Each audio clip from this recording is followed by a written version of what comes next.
बिस्मिल्लाहिर्रहमानिर्रहीम, अस्सलामु अलैकुम स्टूडेंट। आज का टॉपिक है हमारे पास law of gravitation and Newton's third law of motion. इस टॉपिक में बेसिकली हम देखेंगे कि जो न्यूटन थर्ड लॉ है वो न्यूटन लॉ ऑफ ग्रेविटेशन से कैसे रिलेट करता है। ठीक है, तो इसमें वो कहता है कि नोट किया गया है कि जब अगर प्लेट से एक बॉडी m1 है और वो बॉडी m2 को अपनी तरफ अट्रैक्ट करती है, तो इसी तरह बॉडी m2 भी m1 को अपनी तरफ अट्रैक्ट करती है। ऐसे ही होगा ना, अगर m1 m2 को अट्रैक्ट कर रहा है तो m2 भी m1 को अट्रैक्ट कर रहा है उसी फोर्स के साथ, लेकिन डायरेक्शन क्या होगी, ऑपोजिट, लेकिन जो मैग्नीट्यूड है वो सेम होगी। तो आप ज़रा इसको ज़रा रिवाइज करें तो आपको याद आएगा कि ये तो बिल्कुल मैं उसी लॉ की बात कर रहा हूँ जो न्यूटन का थर्ड लॉ था। क्या था भला, कि Newton to every action there is always an equal but opposite reaction. हर अमल का एक रद्द अमल होता है।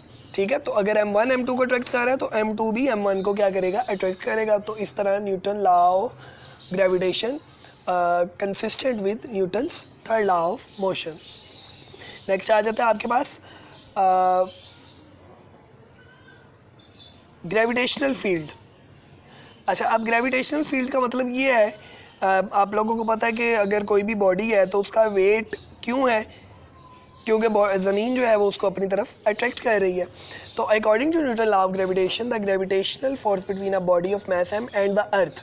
अब लेट से ये अर्थ है और अर्थ और उस बॉडी के दरमियान जो ग्रेविटेशनल फोर्स होगी वो क्या होगी, F is equal to g small m। ये m उस बॉडी का मास है, m E mass of earth, और आर स्क्वायर क्या है, उस बॉडी के दरमियान, उस बॉडी और ज़मीन के दरमियान जो डिस्टेंस है वो। ठीक है, तो ये आपके पास क्या बन जाता है, ग्रेविटेशनल फील्ड। अब वो कहते हैं the weight of a body is due to gravitational force with which the earth attracts a body. ये हमें पहले से पता है कि किसी भी बॉडी का वेट क्यों होता है, क्योंकि ज़मीन उसको अपनी तरफ अट्रैक्ट करती है, और जितनी ज़मीन ज़्यादा फोर्स से अट्रैक्ट करेगी बॉडी का वेट उतना ही ज़्यादा होगा। जो बेसिकली ग्रेविटेशनल फोर्स है ये आपके पास नॉन कॉन्टैक्ट फोर्स है। इसकी सिंपल एग्जांपल है, अब अगर आप किसी भी बॉडी को ऊपर फेंकते हैं तो जैसे जैसे बॉडी ऊपर जाएगी तो उसकी वेलोसिटी क्या होती जाएगी, कम होती जाएगी, और एक वक्त आएगा बॉडी वेलोसिटी ज़ीरो हो जाएगी। अब वेलोसिटी ज़ीरो हो गई, अब जब बॉडी रुकेगी और दोबारा नीचे आना स्टार्ट करेगी।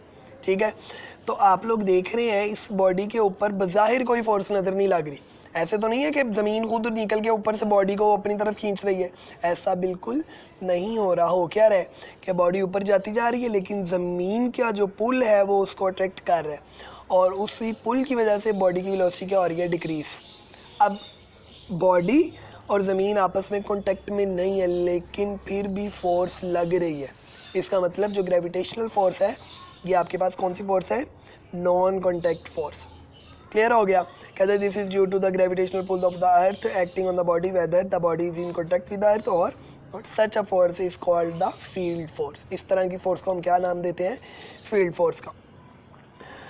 अच्छा, अब वो कहते हैं जी it is assumed that the gravitational field exist all around the world. पूरी अर्थ के अराउंड जो है वो ग्रेविटेशनल फील्ड जो है वो एग्जिस्ट करता है, और this field is directed toward the centre of the अर्थ। यानी इसकी डायरेक्शन क्या होती है फील्ड की, टुवर्ड्स सेंटर। अगर यहाँ पर आए तो तब भी सेंटर, यहाँ पर आए तो तब भी सेंटर, यहाँ पर आए तो तब भी सेंटर, यहाँ पर आए तो तब भी टुवर्ड्स सेंटर। तो अच्छा, अब जैसे जैसे हम ऊपर जाते जाते हैं जो ग्रेविटेशनल फील्ड है वो क्या होता जाता है, वीक होता जाता है। और एक टाइम आता है कि जो ग्रेविटी है वो हम कहते हैं जी ख़त्म हो गई है।